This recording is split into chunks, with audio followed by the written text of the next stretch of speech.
All right. Brenda, welcome to Zero to Growth. I'm so happy to have you. Oh my gosh, thank you so much. I'm so excited. So, you've been doing some capital raising, you've been buying RV parks, multifamily, fund manager at Leapfrogs. How did you find your start in real estate? Yeah, a couple years ago, me and my husband were trying to buy a house, and that was the year 2022 when the interest rates started hiking up. And long story short, our search started with trying to buy a five-bedroom home in Orange County, California. And by the time it was like end of summer, our affordability went to a three-bedroom condo because of the interest rates. And so, out of frustration, we stopped our search and I went to Google to find a solution because ideally we were looking for a home because we're both high income, again, live in Southern California. So we pay a lot of taxes. And every year I get an increase in pay. It's like my check to the IRS increases and it's just painful. So I was like, okay, how can I save on taxes? And the internet is always talking about real estate and Airbnb is very popular still. And I was like, okay, maybe I can do this. All these other random people are doing it. Doesn't seem to be too hard. And I had been following a few mentors on social media at the time and ultimately chose to join Pace Morby's mentorship, Sub 2, and that's where it all started. I'm actually going to hit my 2-year kind of anniversary with the mentorship. And it grew from wanting to do Airbnbs to doing multifamily all last year. We underwrote about almost 300 deals and nothing was penciling to the returns that we were targeting for our investors. And then late last year, we JV'd with another group and we got an RV park under contract and we just closed last week, and now we're full blown, like working on operations and marketing and all the things. And it's really exciting. And simultaneously, we're still vetting out more deals because we want to buy multiple parks by the end of this year. That's fantastic, and congratulations on the RV park. Thank you. It's exciting. It sounds like you're moving very quickly. What do you think has been the biggest leverage multiplier to help you move that fast? Honestly, it felt slow because again, it's been 2 years, but the biggest leverage is your team, right? I am not doing this by myself. Leapfrog Funds consists of three GPs, and then we JV'd with Venture Vibes, which is another two GPs. So there's five people on my team. We all do specific tasks and like what we're best at. We focus on our strengths. Like I am the capital raiser. I do all the networking, social media, anything that's people facing. I do not do the underwriting. I don't like numbers. I don't want to do Excel spreadsheets. So I'm very thankful and lucky to have a very smart underwriter who does all those things and actually finds joy with it. But yeah, I have a team. That's the hugest leverage. Yeah, I imagine Airbnb, multifamily, especially going up to RV parks, there's a lot of moving pieces that are going to be involved. Absolutely. So, what does Leapfrog Funds do? So we are a fund. We raise money for our own deals. And the goal is to buy multiple parks and roll them up into a portfolio and sell them private equity in a 5 to 10 year time frame. Okay. Are you doing that nationwide? We are focusing on the Sun Belt and landlord friendly states. We don't want to deal with tenant laws. This deal we have right now, or we just acquired, is in Texas. And we've been looking at Arkansas, Louisiana, Virginia, Oklahoma. So again, Sun Belt and landlord friendly. How does someone start investing with you guys? Yeah, Leapfrog Funds is a 506c fund, so we can only raise money from accredited investors. So Mhm. for people who are watching who don't know what that means, there's two qualifications. So there's qualification via income or net worth of assets. So if you're single, you need to have been making at least 200K the last 2 years and going forward. If you are married, 300K the last 2 years and going forward. And then if you don't have the income, you have to have the net worth. So it would be $1 million in net worth, but it's excluding your primary home. So for example, like everyone in California who has $1 million home, you're not accredited just because you have $1 million home. It has to be assets outside of that. Mhm. And then, yeah, if you want to invest with us, you would reach out to me. You can go to leapfrogfunds.com, or my main social media platform is Instagram. So hit me up at Brenda Rose Invest, and we can set up a call, a Zoom, and we can talk about what your goals are for investing, because each person has an individual goals. Are you looking for cash flow? Are you looking for equity upside? Are you looking for money now? Are you okay to wait 5 to 7 years from now? So we really dive into those details. And then if it makes sense for you to invest in RV parks, that's great. Like super excited for that. Our minimum investment is usually 100K. And if RV parks don't make sense, I have a huge network of investors. So I can always introduce you to people who are doing single family, people who are doing bridge loans. I know a bunch of people. So there's many different options, and I'm happy to make the connection. Do you think it'd be a great place for someone looking to get started to get their feet wet and see how the real estate game operates? Get into RV parks in general, or what do you mean? Just get their foot in the door in real estate and see what it's like. I'm sure the single family buy-ins, are they still 100K? So we don't do single family. We just do the RV parks. If you're new and just trying to get your feet wet, my biggest suggestion is go to a meetup because it's free.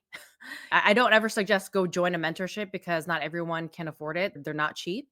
But if you're curious, go to a meetup. I run a meetup in Orange County. It's called OCJV, and we meet monthly. And we have speakers talking once a month about different types of real estate investing. So, for example, last night we had our meetup in Irvine, and we had Jonah Corchin talking about wholesaling.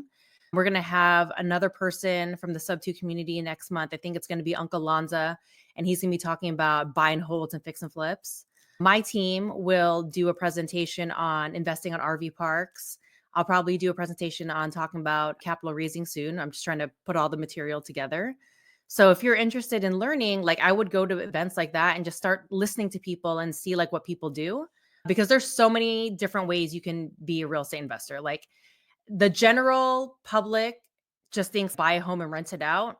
They don't know about wholesaling. They don't know about dispo, and there's so many things you can do with it. And your best bet is to do something that your strengths align with and like your passion aligns with. So again, it's I don't want to be an underwriter. I don't like math. So like why would I try to become an underwriter? Like I love being in front of people, going to networking events, talking, doing Zooms, doing podcasts. If I can do that all day every day, like I would love it. So my suggestion would be hit up a local meetup if you can. Capital raising seems very popular, and I think it's definitely going to be increasing in popularity the more people start getting into real estate. It seems to be one of those things that's, hey, if I started over today for what I know now, Right. probably go and raise capital. Right. For someone who might be looking to start that, what would you say is the first building block? I would definitely ask yourself, do you like people? Because raising capital is talking to people. If you're an introvert, I'm not going to say you can't do it, but you're going to have to get out of the house, get off the couch, talk to people, go to these meetups, right? Get on the phone, get on a Zoom. You're going to have to like engage in conversations. And if you're okay with that, then it's the number one thing with capital raising is you're not asking people for money. You're showing them an opportunity to multiply their money. And if they're not interested, they're not interested. You're not begging. Honestly, there's so much money out there. You just have to present them with the right opportunity that makes sense for them. And that's why, like, when I talk to investors, I don't talk about me or the deal or anything in the first, I don't know, 15, 20 minutes. It's like, tell me about you. What's your goals? Like, how old are you? And what do you want to do? Do you want to retire now? Are you okay to retire at 65? Do you have kids? Depending on that, and then that's where you kind of start figuring out what the best solution is for them. Because again, maybe RV parks is not good for you. Maybe you need money now. The way our RV parks are structured is you do get a quarterly distribution, but you're not going to get a big payout until we sell. And we sell in 5 to 7 years. So if you're looking for cash flow, maybe you do invest in someone's Airbnb where they're getting like large cash flow monthly, or someone's flip where you lend them money and in 6 months they sell the house and then you get a big chunk of change. So it just very depends on the individual. I agree with what you said there with not making it about the deal Yeah, and just trying to build that genuine connection. always. I think a lot of people can forget about that. Mhm. up front, especially if they have a deal that might need some attention right away. But building that relationship is definitely going to help you get that private money. But also, a lot of people are looking for those private partners who want to actually stay in the deal long term. Right. So here's the thing too is as a capital raiser, maybe I meet you and we don't vibe. Like I'm not going to take your money. You know what I'm saying? Like I'm not looking for a high maintenance person who's going to be bothering me every 15 seconds of the day, right? So it's like it has to be a mutual like benefit, and there's a plethora of money and a plethora of deals. You just have to find the right, you know, the right vibe, honestly, because not everyone likes me and I don't like everyone. So it's sales, right? It's like you don't buy from the car guy that's being a jerk to you, right? Like you want to buy with from somebody that's nice, or maybe you are a jerk and you like being around jerks. Again, like I've actually seen that. It's like, oh, this person's too nice and they're a pushover. It's okay. So that's why even like when I talk about social media, it's like there's always a cup of tea for someone else, and me and you could totally say the exact same script and we would have different followers, right? Yeah, your vibe definitely attracts your tribe. And 100%. you hit the nail on the head. We can have the exact same stuff, but reach different people Yep. because it's like someone might be listening to me and be like, okay, yeah, that makes sense. And Yeah. then they go and listen to you say the same thing, maybe slightly different. And they're Yep. like, you know what? I just like the way she presented it. That's all I needed. Exactly. Yeah. What would you say that's one failure in your real estate career that's turned out to be a success later? Oh man, failure? I feel like everything's a learning lesson, right? Like when I first started in my sub two career, like real estate adventure, I did have an original partner. And as I grew and as I learned like what I wanted to do eventually, we parted ways, but it was very amicable and just we were both new. We liked each other. So we're like, oh, let's be partners. But then we were both in different phases in our life. We lived in different places. And it's I wanted to do this and she wanted to do that. And like it just didn't make sense. I guess you could say that's a failure, but then that led me to my current partners right now where it's we were more in line. Again, we were in similar places in our life and similar goals. And now we can partner together and leverage off each other's strengths to, continue to build this business. I'm a very positive kind of mindset person. So it's even if it's something bad, I always try to find the silver lining. Even like I just told you, I was like running up the stairs to get to this podcast and I tripped on the stairs and my knee hurts and it's okay. Take a breath. Don't wallow in this like anger and pain. Like you got to do a podcast, get out of it, snap out of it. So it's like the power of the mind is very powerful and strong. And it's you can do anything if you want it. So yeah, I always just try to spin it as much as I can. I love that. And I had Nathaniel Hosepian Okay. on recently, Yeah. and he said something similar where it was really hard to say what I would do differently if I went back in time because everything that I've done up to this point has led me to where I am. And so Exactly. changing that could put you on a whole different trajectory. Totally. Yeah, things happen for a reason and it's just depends on how you react to it. Like my life hasn't been perfect. I've definitely gone through my ups and downs and you could just sit there and wallow and be sad and be depressed and stuff or again, snap out of it and what are you going to do? Like how are you going to fix it? How are you going to make it better? Like I've filed bankruptcy in my earlier life and I just made poor decisions and now I'm great. So you got to learn.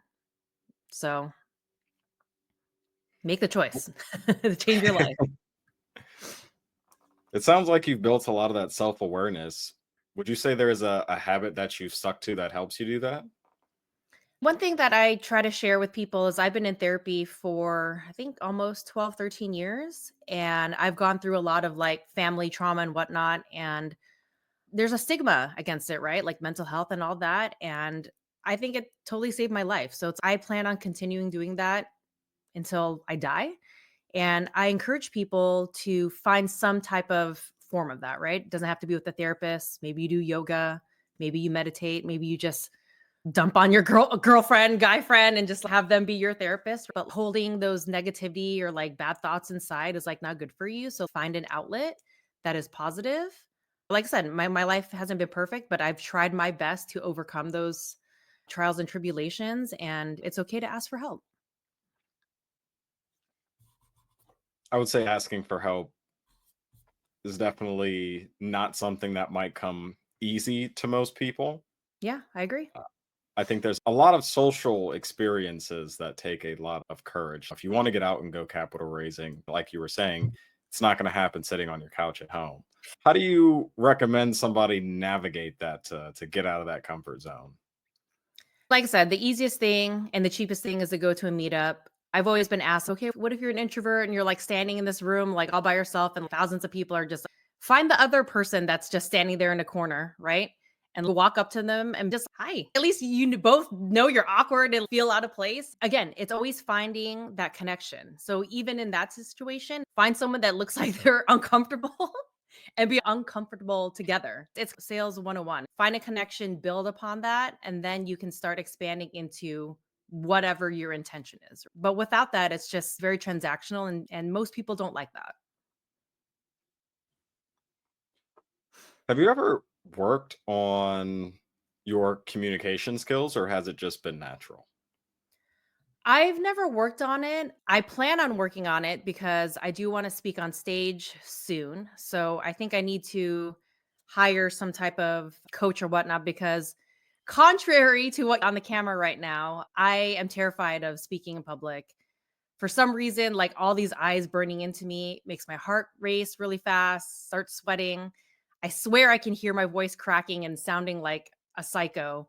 Like on a one-on-one like this, I'm great. Even like at a networking event and there's 3 or 4 people, I'm great. Like I said, I run a meetup here in Orange County. And even when I do like my intros that I always do every month for the last 2 years, I still get nervous when someone locks eyes with me. Yeah. In general, I think it's been pretty natural for me, but for trying to go speak on stage, which is like my next career step that I want to achieve, I'm going to have to seek some type of help or training for sure. What makes you look at the next step being speaking on stages? Because I don't think I want to be a coach. I feel like a lot of people on social media do the coaching thing. I, it doesn't interest me at all, honestly. I'm just going to be like transparent. I am the type of person who thinks there are dumb questions. So I just don't think I'll have the patience to be a teacher. But here's the thing, I think that's good because I want to focus on my strengths and I would hate to be your teacher and be hard on you. You know what I'm saying? Like a reason why I don't want to be a manager in my day job, right? I want to focus on what I'm good at. I like speaking, I really do. If I could just get over that fear, which is so fake and contrived, I don't even know where it came from. I think speaking on stage would be great because I do believe I have a story to tell. And like I said, I've gone through some previous family things and I want to inspire that any normal person can do what I'm doing. I didn't come from privilege. I'm first gen Filipino. My parents were born in the Philippines. I'm born here. We live paycheck to paycheck. I paid for my college. Nothing was given to me. I've earned it all. And even at the age of 44, I still want to keep on climbing and achieve more. I could totally just coast and live my life, but there's something inside me that's burning that wants more. And I just want to share it with people. So I want to speak on stage and I know it's going to happen. I just need to prepare. I think that's fantastic. Have Thank you you. always had that drive? I think so. Yeah. I've always had a hustle. Again, my parents are immigrants and we didn't have much money growing up. We weren't poor, but paycheck to paycheck. Every time the apartment complex raised the rent, we had to move. My parents both worked very hard and did their best to give us nice things. So again, it's like we weren't poor, middle class, right? But we never owned a home. That was always like one of my goals. But now learning about real estate investing and being an entrepreneur and realizing that your primary home is not an investment, it's actually a liability. I have zero desire until I have enough passive income to buy a primary home, right? So what I'm doing right now is building up all my investments so it's paying out to eventually buy the home. But yeah, I've always hustled. Like I remember when I was a kid, I tried to open up like a dance teaching business, like in elementary. During my full-time job in my 20s, I was selling my old luxury purses on eBay. And I don't know how old you are, but like in the Fast and Furious days, I was like doing some import modeling. I did some car racing. So I did a lot of stuff that like was trying to make extra income on top of a day job that I had. Always hustling, always grinding. Yeah. So what was that switch that you were like, real estate is going to be the bug for me? It made sense in the beginning because if you think about all the most wealthy people in the world, they're business owners and they own real estate, right? So part of the mentorships that I'm a part of is like they're trying to bring that knowledge to the common person and not gatekeep, which I love. Yeah, when I started the, real estate journey, I thought I'm going to do Airbnb, but the biggest switch was when I learned about capital raising because capital raising is a sales job. And I've been in sales my whole life, 19 years now. And I'm great with people. I'm great developing rapport. I'm great at identifying problems and giving solutions. That's exactly what it is. So I've got the skill set. All I need to do is learn the real estate. And so it was a very seamless transition for me. And this day and age, like everyone's on social media. Like I used to be on social media when I was younger. I was on MySpace. Again, I don't know how old you are. You look very young. Like I always knew I was going to get back on social media. I didn't know in what capacity. And so, for example, my day job is I work for Apple. I'm a recruiter. And I've got 6 other girlfriends who are all recruiters and we live in Orange County. And I was like, "Oh, why don't we do a OC girls recruiter type of page?" And I was going to run it and everything, but I got 6, 7 strong-willed minded women that all have their own opinion and I was like, "Okay, this is not going to work." Like I can't post a picture because one girl's going to look ugly. I had always been thinking about it. I got into real estate investing and I got into my mentorship and I realized like all these people are leveraging social media left and right and I was like, this is perfect. So it's always been there. I just didn't know how it was going to manifest. And I think it's pretty cool. And I feel pretty lucky to find something that I've got the skill set for. I have a passion. And so for me to have a full time job, be married, and be raising a 4-year-old and then still do this, like people are very impressed, but it's because I love it, right? It's not a job. And I see the light at the end of the tunnel of being able to retire early from W-2. My goal is to make enough money where I can travel quarterly, like internationally, because I didn't get to do that when I was young. I'd been to a few places, but like in my 20s, but like when I was a child, like we never went anywhere. Like my son has been to Hawaii every year of his life. Like he's so lucky. So now I want to drag him to, I want to go to Japan so bad. So this is what I'm working towards. That's amazing. What about Japan draws you? I love sushi. I love the food. Like I want to see the guy take the fish out of the ocean, cut it up, and serve it to me. But on top of that, I love shopping. So I want to go shopping. And I love the culture. It's beautiful. They're polite, right? It's going to be a very clean country.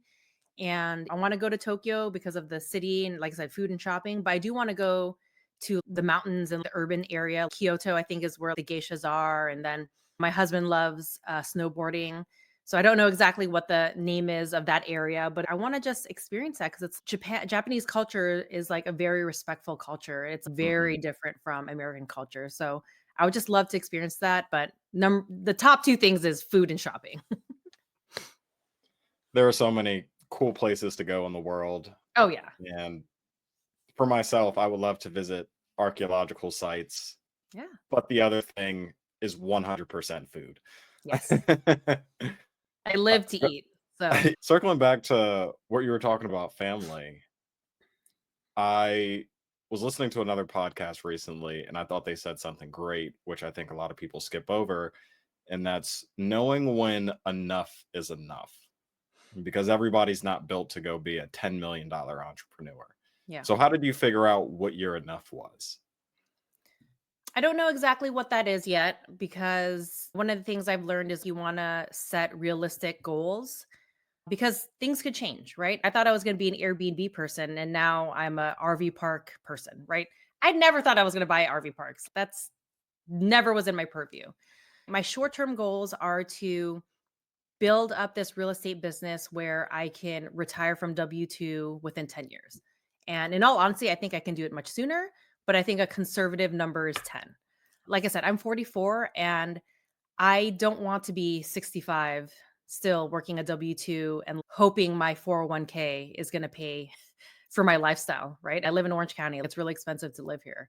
I was actually messing around with ChatGPT a couple days ago and I said, if I retired and had $1 million, how much would that actually be worth in 20, whatever, 60, 75, whatever. And it was like, it would be half. So people don't understand. They think, oh, I'm putting all my money in 401k. Even if you have a million, two, whatever, it's going to be half of that. And then how much is the affordability going to be then? $5 million is probably only going to be, you know what I'm saying? So I want to be able to build wealth and a wealth machine. So then I don't have to ever worry about if I do lose my job, where am I going to get money from? So that's like the biggest definition I've learned recently is like rich versus wealth. I'm rich because I make a lot of money on paper, but if I lose my job, there's no more money. I'm building wealth and I want to be wealthy because I'm investing in income producing assets, and that's just printing money every day, every month, every year, whatever, like how it's structured. You know what I'm saying? So that's what I'm trying to build right now.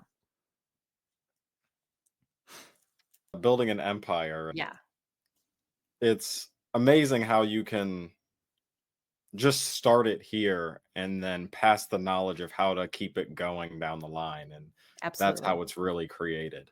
Yep. So, what's your approach to risk management when you have so much going on? You mean in general? Yeah. You got to prioritize, right? Like my family is always number one, making sure my husband and my son are safe, fed, taken care of. My day job is still obviously very important because that's funding my life and funding my real estate hustle. So just trying to find the balance of that. It's different for everyone, but I think that's probably what makes sense. I think it's very challenging to be able to find a work life balance. I don't think it exists, I honestly. correct. It doesn't. But what makes it easier is finding something you're passionate about, right? If I was underwriting as a real estate investor, I would freaking hate it. Like I would not look forward to it. But I go to a networking event at least once a week and I totally look forward to it. I'm not the type of person that, oh, my social tank has been depleted. I literally could do that all day, every day. The only reason why I would get tired is I physically get tired because I'm 44 and I'm old. But I could talk to people and just have fun like that forever. That's how I envision my life. As a capital raiser, that's what it is. On top of that, I want to stack doing social media, speaking on stages, and they all flow together. That's the business plan of Brenda, growing that brand and share that knowledge to the mass people. When it comes to social media,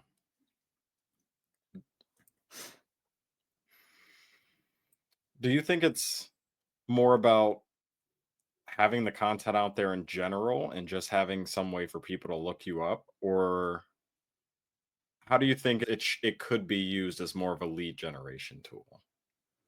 What me and my social media manager are working on as strategy is that I told him, and he's somebody new that I just hired. It's once we get our next park under contract, I need to raise $2 million within 60 days. So I want to make sure every piece of content is talking to someone like me. Because again, I started off as a passive investor. I'm invested in three other funds. So I need to like reverse engineer like why I started following Pace, right? Like why I was Googling on the internet, like what were my intentions and goals. And so I need to make sure that whatever I'm communicating resonates with those people and it hits a pain point, which the typical things I'm trying to express is look, who wants to work until they're 65, 75 years old? Nobody. Because let's be honest, like my in-laws are old and got achy bones and are sick and are not really enjoying their retirement. You know what I'm saying? Like that doesn't sound like a great retirement for me. I want to be enjoying it now when I'm young. And again, like 401k, it's a trick of the system, right? They think that you're going to be rich, but like you can grow and compound your money much quicker and I think much safer via real estate. So I just want to try to share that knowledge because the general public only knows max out your 401k. Put your money in a high yield savings account, which is 4%. That ain't anything.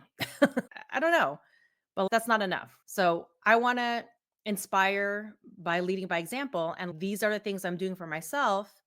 I'm a regular person. You can do it too. So everyone is on social media, all different platforms. I post on every platform because I don't know who I'm going to hit. The majority of my target audience is on Instagram, Facebook, just because of my age group. But I do post on TikTok. I don't do well on there, but I only need one investor to want to invest with me, and it makes it all worth it. I post everywhere just because you never know who's going to see it. And you don't know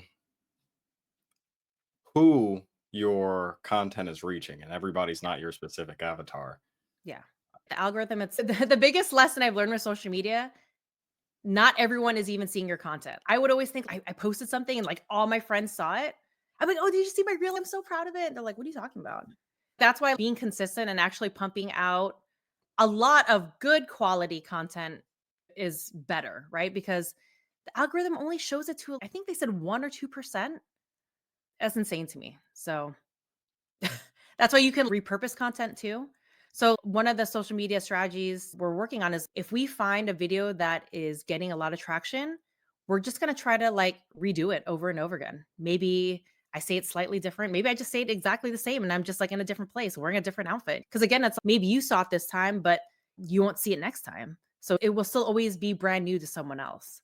So, I think those are like some tricks that if people are leveraging social media, they can use. Yeah, I think I was also reading about that it's good to recycle your content because you want your new viewers to see the old stuff, Mhm. and your consistent viewers won't mind the reminder. Yeah, And so it exactly. works in Well, that because way. no one's scrolling down to the bottom of your page, right? Yeah. Correct. Yeah, it's stories, highlights, that sort of thing.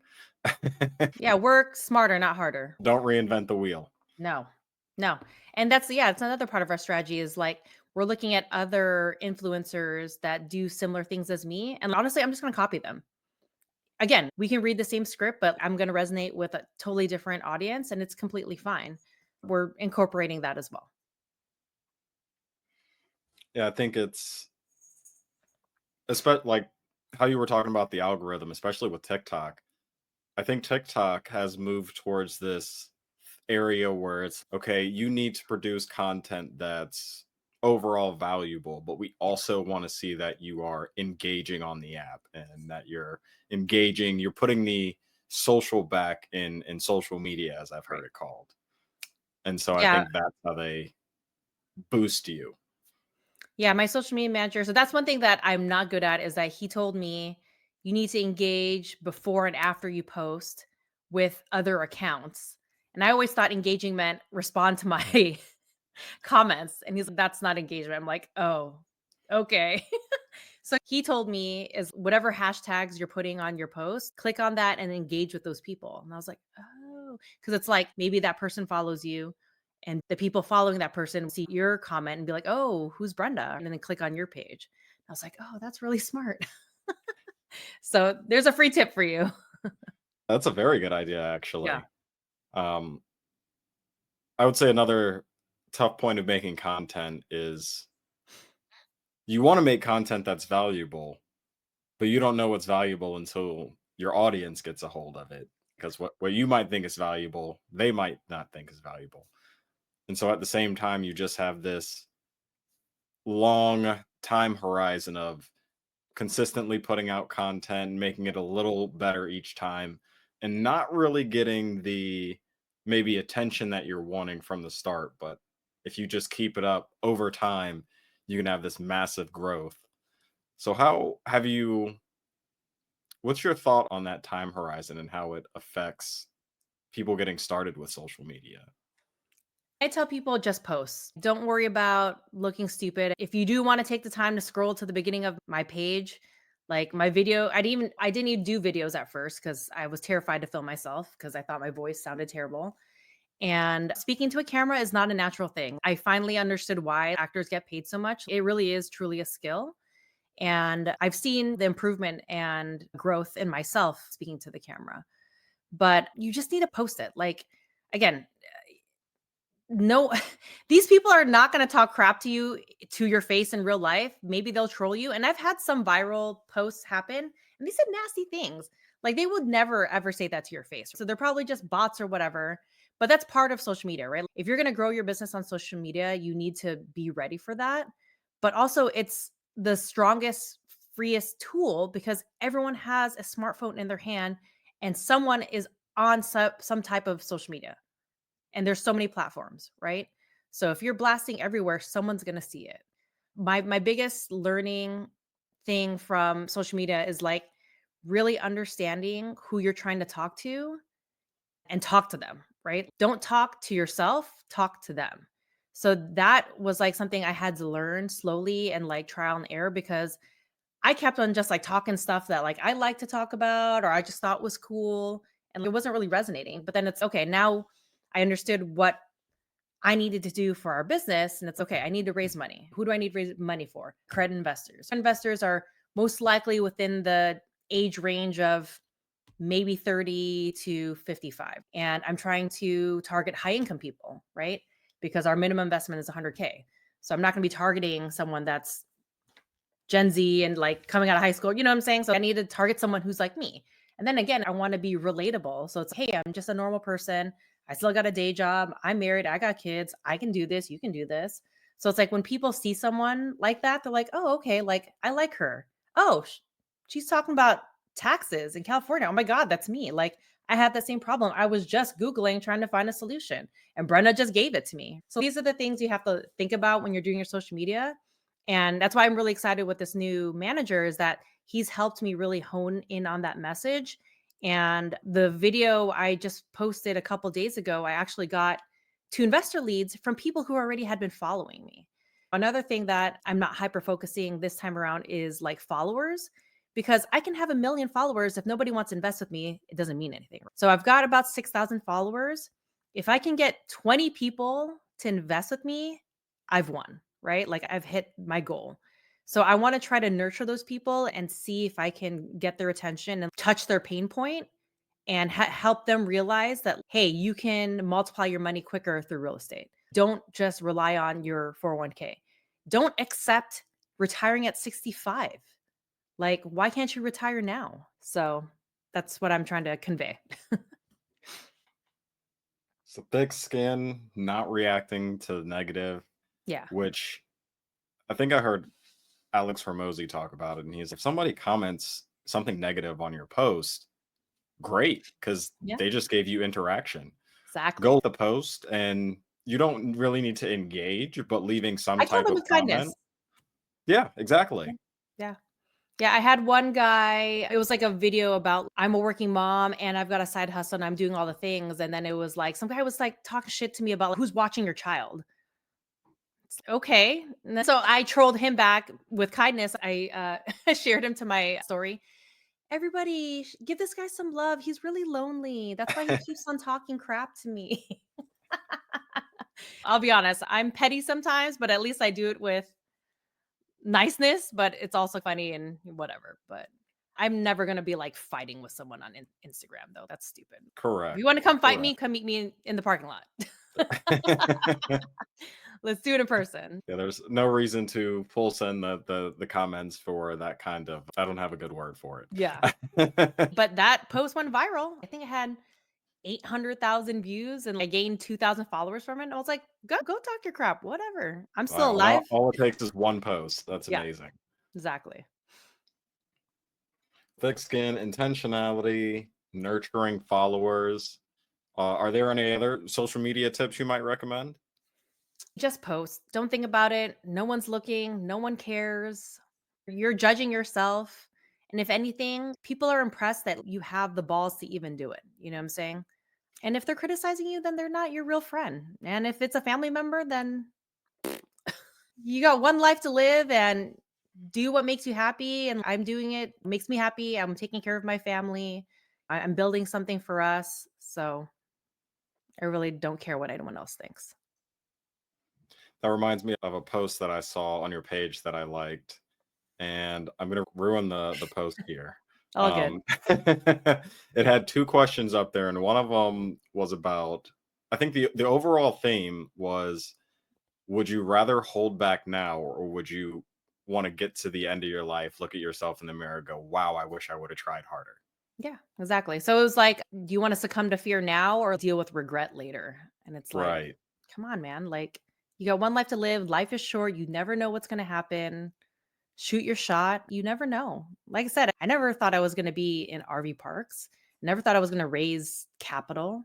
I thought I was going to have 2 Airbnbs in Vegas, have a free place to stay when I went to Vegas with my girlfriends. Like, my goals were really tiny. And now they're humongous. And I want to raise $10 million and we want to own 10 parks in the end of the year. Like, you just don't know what it can lead to. Think big, like dream big. Who's the only person that's stopping you is yourself. So do it. I can do it. You can think do it. Once you get that proof of concept, it's okay, I can do it. And then the Yeah. momentum picks up. And Oh, then you yeah. get to this place where it's okay, my needs are met. Could I get more? Is it time to go for more? What else could I do? Yeah. Yeah. And I think Yeah. it's a mindset that you have to wake up to, and Absolutely. realize that there's just so much more to life, so much more that there is to be experienced. Yeah. And I think you can get to that point if you succumb to the idea of always be learning. Because I'll be honest with you, I had not read a book in decades. And then I started like my real estate journey. And now I got all these books. I've read all these books. Like every conference I go to, I get a new book. That thing was empty 2 years ago. I had some fun books or whatever, and these are all, like, business books that I've either someone told me to read it or I got it at a conference, and you need to read this. So, always be learning. Who knows what I'm gonna be doing when I'm 50, right? I might be doing something completely crazy, but I think that's super cool. I'm excited for it. What would you say has been the most impactful book you've read? I saw Limitless on your shelf, so I was like, "Oh, wow, I love that book." Oh, yeah. So, since I'm in sales, this is my favorite book. I wish I would have been given this book when I first started. Never Split the Difference. So, it's Chris Voss, and he's an ex FBI hostage negotiator.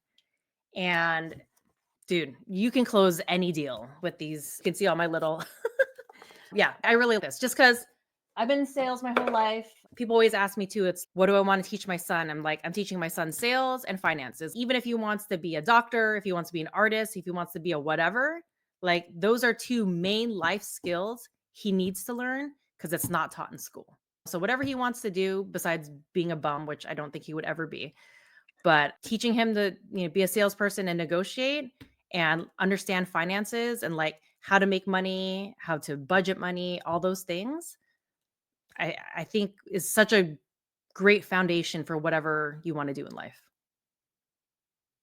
A lot of us get into sales later on in life. What would you say is the hardest part of getting started in sales?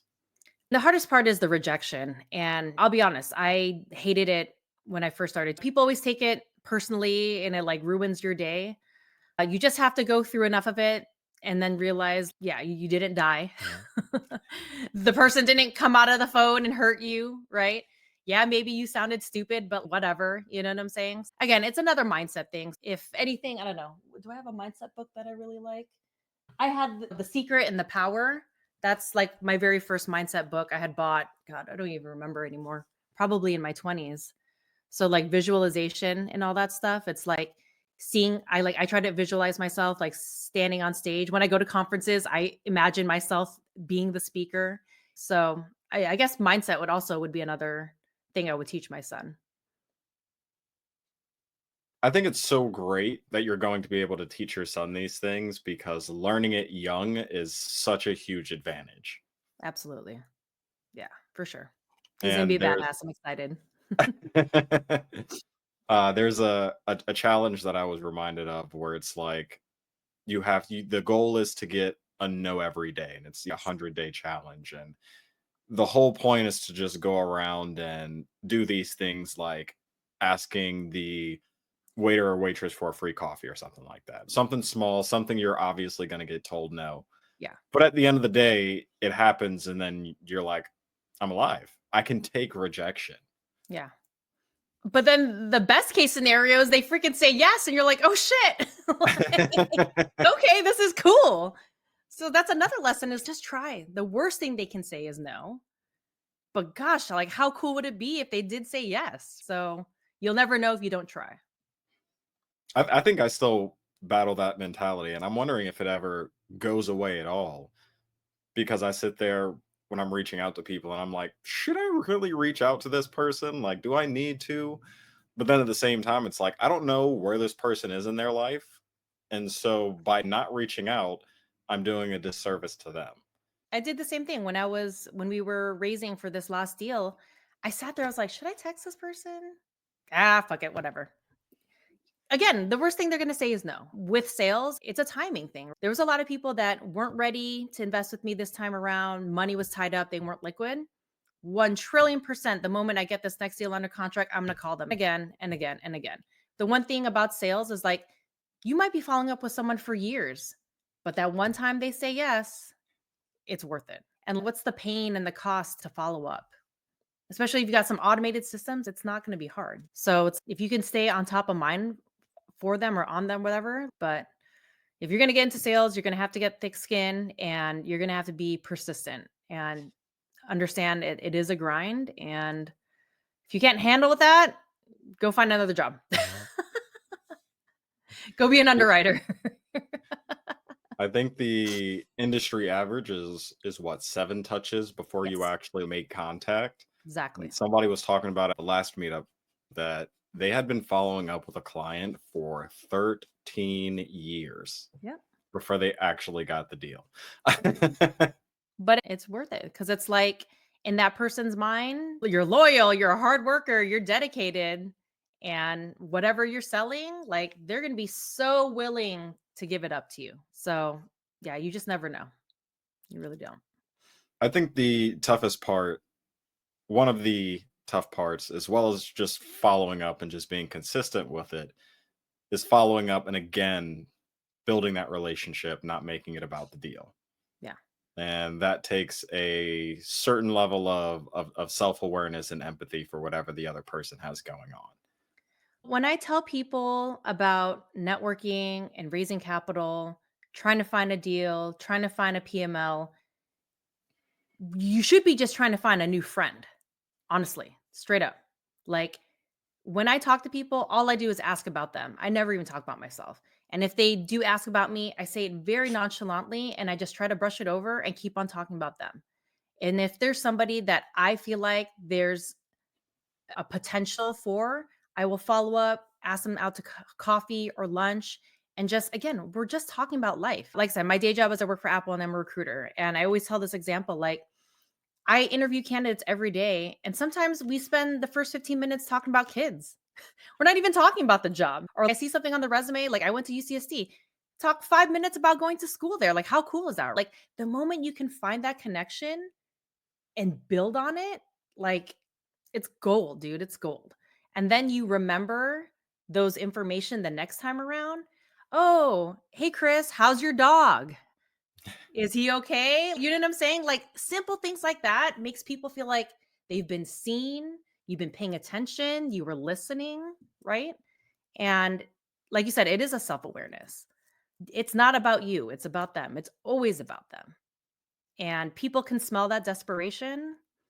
And it goes back to even dating. Nobody wants, back up off me. So, yeah. Yeah, if you're thinking about yourself, for instance, and this was something else I heard on a podcast. It was a quote, but they were talking about how if you're going up on stage or something like that and you're super nervous for whatever you're about to do, it's because you're in your head thinking about yourself. Because if you were And thinking that's what about I'm them, down for. Yep. you'd be selfless. Yep. There's no room for you. Yeah. And so for as much as I'm spitting that out, that's my like vice right now that I cannot get over. And I just need to practice. And that's one thing I haven't is I have not even practiced speaking on stage. I've just been avoiding it because I'm terrified. So again, I'm human and I have some faults and gripes and I'm working towards it. But throw in a little group, I'm good. I'm easy. Okay. One of the things my mentor recommended was when before he started giving speeches, is he would sit and give the speech to the mirror just walking back and forth like he was actually on stage doing his pacing maneuvers and all that. Yeah, That way, when it actually came time, it was all second nature for for him. So sure. he said he actually practiced that not just physically in his room, but Mhm. mentally rehearsed it just hundreds of Yes. times to where when he did it, it was effortless. Yeah, exactly. Yeah, you want it to be second nature. And especially it's if you're going to be telling your story, I think that makes it obviously easier because it's like you're not making stuff up. You're not trying to memorize something that's not you or like against you type of thing. One trick I did learn from someone is not wear my glasses. So I can't get that eye contact. So if everyone's all kind of blurry, like I'm usually pretty good, but there's always someone who's just like staring at me intensely and then my eyes lock in and I'm like, ah. Yes, but I'm confident I can do it. I know I can. I just need to grow up and be a big girl and do it. Brenda, this has been a great conversation. Where can people go to find out more about what you're working on? Yeah, our fun website is leapfrogfunds.com and social media, Instagram, Facebook, TikTok and YouTube is all Brenda Rose Invests. LinkedIn, it's Brenda Rose Jones. I'm most responsive on Instagram. So Brenda Rose Invest at Instagram is probably the best bet. And that's where all my content is. You'll see all the updates of what we're doing with the RV park, our next deal. And then I'm sharing value with, like I said, invest in real estate, invest in funds, double, triple your money faster than the S&P 500, which has only been 10%. Let's all try to retire earlier than 65. Let's all retire within 10 years. Like, I want to be young enjoying my retirement. I don't want to be old and sick and grumpy and achy. And I'm pretty sure a lot of people feel the same way. Like, I don't think anyone out there wants to retire when they're old and tired and gray hair. So, join the train. Let's go. Goals. My personal goal is to be able to retire by the time, have the money to say I can retire when I'm 40. When There I we go. hit 40, I don't think that I'll actually be retiring. Yeah, I'm not saying I'm gonna be sitting on a beach drinking a Mai Tai or whatever, but I'm gonna have a business that's making money, right? I think It you would doesn't just get need to be bored. me physically doing something to earn that income, right? Find some way to keep yourself busy, keep yourself accountable. I'll be talking on stages, sharing my story. Love it. Guys, if you got value from today's episode, please share it with a friend. It helps more people find the show. Definitely connect with Brenda over on Instagram. I'll have the links in the show notes. And until next time. Awesome. Thank you.